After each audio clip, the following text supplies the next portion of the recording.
Marion, still hanging out with you till 10 a.m. this Thursday morning. I got a message on our WhatsApp line a little bit earlier on, and it just speaks to the music that you get to enjoy on 938. A text coming from Sanette saying, I love that I can switch on and hear Kulichana. Then we go to Miley Cyrus. Music is universal, and 938 reflects that. Yeah, thank you so much, Sanette. Right now, we are getting into our Business Jumpstart. It's where we get to shine a spotlight on entrepreneurs. And this morning we're joined by Utumelo Jabani, who is 31. And there's a reason why I'm saying her age. Yo, she's tapping her head. Oops. Can I say oops now? Why expose me, child? Oh, but there's a reason. Okay. It's with good reason, right? Because you've done so much. Really, you have. So she is a multifaceted entrepreneur, candidate real estate professional, private cook, and food content producer. Now you understand why I had to say that. There's even still more. She owns an online meat supply business, runs a women empowerment platform called Women and Entrepreneur, which is also WE, and then founded the nonprofit WE Care in 2019. She also hosts Eat Mzansi, a food and restaurant review platform, an entrepreneur since high school. Dumi has successfully launched and managed 4 businesses, and her mission is to empower female entrepreneurs by creating a supportive networking platform that provides mentorship, access to resources, skills development, and funding opportunities. Now, W&E's mentorship program enables women to share experiences, overcome challenges, and grow business across all industries. Yo, Dumi. Hi. Hello. I'm still taken aback. Thank you so much for joining us on the show, and we get to shine the spotlight on you. So I know when I read your biography, it did state that you started business in high school. High school where? What grade is this? Oh gosh. So this started like, those entrepreneurial days. Yeah. Those, Okay, no, I don't know. I don't know this entrepreneurial days. Tell me about yours. So in our school, we had obviously a lot of schools do have these entrepreneurial days, every week. And it just started then. The knowing that I can make money by selling stuff was just a light bulb moment in my head. So I started there and I basically ran with it. Yeah. I used to do like baking and selling sweets, selling all these little things. And I was very happy with the amount of money I was getting. So I was like, if I keep on doing this, this is where I need to be. I actually do remember those days. I started off with pancakes and popcorn. Yeah. But it ended there. Because me, it was like all that time behind the stove. I enjoyed it. I'm a private cook as well. I've been cooking for years. So I enjoyed so much that I was like, if I do enjoy it, might as well make money off it as well. So now we know where the seed was planted, right? Now I want to talk to you about the inception of Women and Mentorship, Women and Entrepreneur Mentorship program that you started. Yes. Where did that come from? So that started back in 2019. I was an entrepreneur myself. I started my online butchery. Actually just relaunched now. It's called The Butch now because initially it was The Online Butchery. Yeah. We used to supply small restaurants, individuals, people, supply them with meat packs, fresh meat packs, delivering those meat packs straight to their door. So it started then. And then I realized that it's so hard to get proper mentorship, resources, just ways to help entrepreneurs in South Africa. It was so much harder than I thought. So, and I was looking for funding. I was trying to get so many things that I couldn't see, and they were so hard to reach. So I decided, let me start my own platform then. Let me have a platform where women entrepreneurs, and sorry to the guys, but women entrepreneurs can just come together, share resources, skills, share our challenges and what works in our businesses so we can also thrive and just take from each other, basically. Yeah. Well, the entrepreneurial journey is not easy, right? And since you've been through it and you've carved this successful journey that you've opened up a platform to mentor others with your success and your knowledge. I'd like to know from you, when you look back at this journey, you mentioned the challenges a few minutes ago. Would you say that the challenges are different or were different because you're female, or are the challenges just challenges, no matter what your sex is? Honestly, I think challenges are just challenges, especially in entrepreneurship. Like you said, it's not easy at all. Yeah. It's one of the most hardest things. I mean, people have that notion that, the hustler mentality, you get your money, you're working, you're not sleeping, and they think it's so easy because that's what we're seeing on social media. But it's not that at all. Like, you're literally working 24 hours or more at this point. But I think it's for everyone, man. Like, everyone does struggle. But for me, I could relate because I'm a female, and I was just like, for my people, for my gender, let me just do something. But I also kind of figured that guys kind of get it a lot more easier. I'm not sure why, but not easier, but they do get those opportunities like Yeah. more often than the female. The door's So- not shut as tightly as it is for women. exactly. Yeah, It's not as tight, and so I was like, you know what? Let me just create my own platform then, just to have those experiences and share those experiences with other female entrepreneurs. So how does the mentorship program look like? What are you sharing? What are you trying to make a lot more easier for those who are part of the mentorship program? So it's a 6-week program. It started in 2022. It was very small. It's absolutely free. It was started very small. I think we had about 10 people.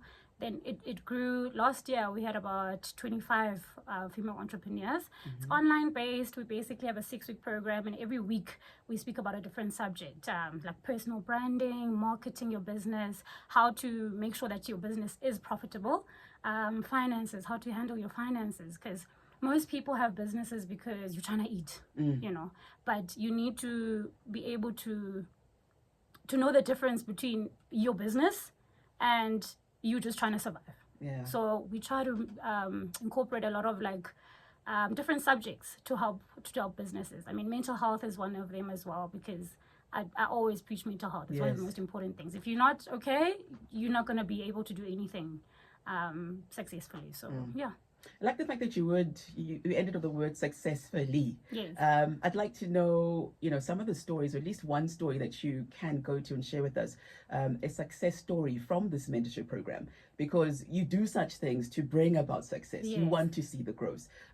You want to see this program mature, and you want to see the work way beyond the program, where people go out there and also grow other people. Yes. So one of the stories, there's a lady that joined us last year. She was a chef. She's based in Soweto. Yeah. She used to cook from her house. She didn't really know what to do with a business. I could see that the talent is there. The food is amazing. The vision is there. She just didn't know what to do or how to get to the next level. So after the mentorship program, she started her own thing. She opened up a restaurant actually now. She's thriving. She's got 2 employees. She actually came back to me earlier this year just to say, dude, thank you so much, because not that I know everything, guys. I only deal with my experiences, I'm also still learning, but it's that sharing mentality, like I said, because we shared so much in that, our differences and our similarities and our challenges in the mentorship program. She then implemented some of the things that we did in her business. And I mean, to employ 2 people in the space of about 2-3 months is not bad at all. It's not. Yeah. It's not. Because we always do need the help, but we can't afford the help, which becomes the other challenge. That's why the mentorship program is free as well, because I'm not trying to make money off it. I mean, money is amazing, but it's not about the money for me. I've never actually even earned anything from a woman and entrepreneur. It's a free platform. I service things for free. Obviously, there's little charges here and there, but it's an absolutely free program, so that if you can't afford anything, or if you have a budget of 10 Rand, I can work with that. I can do something with that. It's just bettering the other person and their businesses. Yeah. Well, I guess your payback is the success stories, right? Yes, absolutely. Yeah. Absolutely. I mean, you can't something top that money cannot buy. Exactly. Yeah. Can't top that at all. Yeah. Exactly. I'd like to know from you, though, advice that you would give young female entrepreneurs looking to turn their ideas into sustainable businesses, because you can have ideas, but the sustainability of that idea is another conversation altogether. I think do something, do anything. We always short of resources. Most people don't have capital to start businesses, but there's brilliant ideas that people have. We've got always brilliant ideas, and sometimes we live in our heads. We've got so many great ideas, and you're like, if only I could get this, I'll do this. If only I could do this, just start. Do whatever you can. There's free platforms out there. There's free things you can implement into your business that can help you without paying for anything. But just start. The more you do, the better you'll get at it. And people will see the vision and they'll come and support you. But start. Do something. Don't just stop and think, okay, I need to do this, but you're not actually physically doing something about it. Start that page. Open an Instagram page. Open a Facebook page. Just start advertising your business and you will get there. Sometimes for some people, the starting point is the easy part, right? Also depending on what the business is going to be. Then after starting, it's the fear of the wastage. So how do you talk someone out of that potential wastage and still proceed even though you can see it, and it's heartbreaking for a lot of people. Yes. I think there's no, for me, I don't think there's wastage in anything that you do. As long as you're doing something towards a certain goal, you're well on your way. Just keep doing it. Consistency is also a thing. There's a lot of entrepreneurs, myself included, where you'll start something, you're happy with it, it goes well the first 3 months, then it goes quiet for a while. Then you think, oh my gosh, maybe this is it. Maybe now my business is gone. Nobody's supporting. That's when you go in harder. When it's quiet, you need to be consistent. Even if nobody's buying your product, nobody's asking you for your services, still be consistent. I feel like consistency is the most important thing, but it's also the hardest as well, because you get into your head, and that's why we have these things like the mentorship program, to keep people motivated and to keep remembering your why. Your why did you start your business? Is it for just profit? Is it something that you're passionate about? You must always have a why, and just keep remembering that why. And also being in a space with like-minded people. Absolutely. That inspires you so much. Absolutely. Hence this program as well, because that's when you understand that, oh my gosh, what I went through last year or whatever with my business, this person went through as well. Like, you're not alone. There's a lot of people that don't understand that we all share the same difficulties. We all share the same challenges. But the more you speak to other business owners and business people, the more you understand that, oh, wow, other people are going through this. And it's not just me. So it's just how the game is. But do not stop. Yeah. What kept you going? Again, a very important word that you always end with: do not stop. Yes. So what kept you not stopping in the beginning? Like, what kept you going in the beginning, and what's keeping you going right now? Is it the same thing, or has it changed over time? I mean, it does change over time, because I always try to have like a yearly goal of where I want to be in terms of the year, but I don't want to stop there. I always want to grow. But for me, it's my why. Why do I even want to do this? Like I said, the fulfillment you have when other people have benefited from something that you've done or you said is priceless. Like you said, like, there's you can't put money on that. So it's just the fulfillment of, I'm doing the right thing and it's working for other people. So it's just that success story, the success stories, like you said, like, it's such an inspiration to me. And that's why I did this in the first place, to make sure other people are inspired, and which inspires me then. It inspires me back to want to do more and to want to help more. Yeah.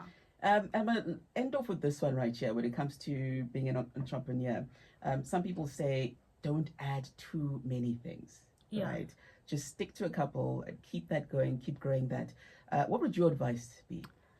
When do you stop your entrepreneur brain from getting too excited, from coming up with so many concepts that you just keep on creating and creating things that are so different to what you already have? Yeah. Oh, and so many people struggle with that. Even me, because I'm a very creative person, and I feel like I'm very entrepreneurial. Like, I want to start this, I want to start that. Like, I'm always ready to start, but it's very important to just slow yourself down. Focus on one thing at a time. Make sure that it's profitable. It's where you wanted it to be initially. Then you can go on and start something else, unless everything feeds into each other. I feel like you shouldn't be doing too many things at the same time. And I mean, I'm being a hypocrite now. Must I read I do a lot. Yeah, I'm being a hypocrite, but I paced myself though. I paced myself. Like, even with the entrepreneurial program, I only started it 2-3 years ago. Because I wanted to give myself 3-4 years of being an entrepreneur and actually going through the experience of what an entrepreneur looks like. So that when I do say something, it's coming from an experience as well. It's coming from a place of, I've been there. And like I said, I'm still growing. I don't know, like, I only know so much. I want to learn more, and just the juggling doesn't work, guys. Sometimes it doesn't work, because then this one suffers and then this business suffers, because you cutting you cut too thin. Exactly. You're cutting yourself in too many parts. So focus on what works, and just let your audience and your customers guide you. They'll let you know what they're interested in. They'll let you know what they want and what works. Stick to that. Which is why it's important to be on the ground, to have those conversations. Exactly. Yeah. And have relationships with your clients. I've had clients like Maple Tree. I started in 2019, and I've had clients that they still talk to me. We still talk on WhatsApp, like friends now. Like, some people I've never actually met, but you keep that relationship. You maintain that relationship, because those are the people that are like your customers for life. And those are the people that refer new businesses to other people that you can't reach. Because I mean, social media advertising can only reach so many people, but word of mouth is one of the best and most important tools, I believe, in entrepreneurship. Yeah, the old school way that is still the way. The old school way. It's so important, guys. Social media is great, and it's evolved and changed everything for the betterment of businesses and individuals. But I mean, let's not forget those old tools that actually still do work. The real touch points. Yes, that work. So yeah.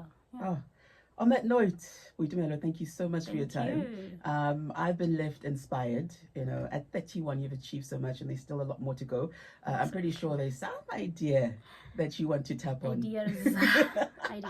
That you want to tap on, and I wish you all the best. Thank and you may so you continue much, to grow thank you very and much. also inspire so many people. Thank you very much, Bridget. And thank you so much for having me, guys. It's been so great. It's a pleasure. That, of course, our guest today on the Business Jumpstarts, where we showcase entrepreneurs. Boitumelo Jabane, who is a multifaceted entrepreneur, candidate real estate professional, private cook, a food content producer. She also owns an online meat supply business, runs a women empowerment platform for women and entrepreneurs. It's called W&E, and also founded the non-profit We Care in 2019. That's why the spotlight is on her. Is 938 serving our entire Thank you so much. Thank you. Thank you. Thank you, guys. Can we please take a picture though? Before Sure. you leave, shall we? Yeah. Absolutely. Thank you, guys.